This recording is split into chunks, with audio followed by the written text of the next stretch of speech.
Salma ta farin ciki na karke kuje ni kisa na ranki karke wanda nake rike ni soyayya ruwan zuma ce ki banna lasa kin zan masarauniya sarewa nake ta busa kamar yau muka haɗi yau gahi soya nisa Salma ta farin ciki na karke kuje ni samin ya kamar ta kafkano kila sai aloki duk wanda ya ganta na sani za ya bata maki ni Salma kece na bawa yarda kaina na baki Salma ta farin ciki na karke guje ni furan so Salma zaki tsinka ki zo ki bani duk inda kike bida a kauna ki zo ki jani samin ki a yau a rayuwa ta nake tare ni gari na masoyi baya nisa Allah ya kai ni na dauro dan mara ta yaki da makiyanki idan ana batun gudu sai a barwa doki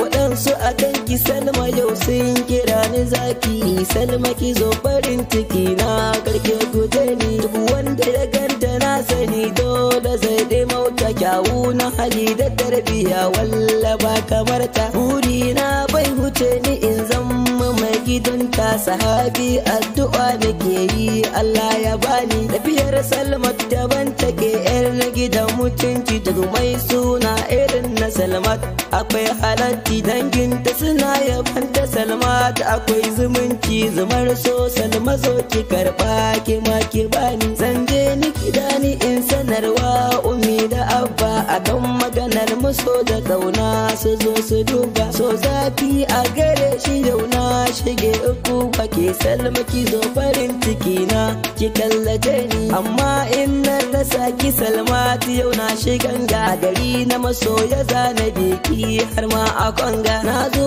da wure bude idan ki to sai ki waiga ki sani aran ki sashi bata karke guje ni zan babu kamar ta a kudu har da ma arewa ki ce ɗaya duka yan samari suke tawawa in har na rasa ki zan mace zo ki bani dama ki dan shaida wa yan samari nike ka nuna shi al'amari na so da kauna san babu kunya idan har ban gano ki ba zuci za ta jinya kaunar ki da so a zuciyata nake ta jinya ki zo ki murmushi na kauna da ke ka saba ki mai damun da martani yanzu za na koma ni dai fasaha bike na baiwa wuta da nama ban san zafi na so ba SHB yau na soma ke Salma ki zo farin ciki na garke guje ni ki mun murmushi na kauna in kin aminta cikin kogi na sinki Salmat yau na azabta ni ban da kamar ki karki banni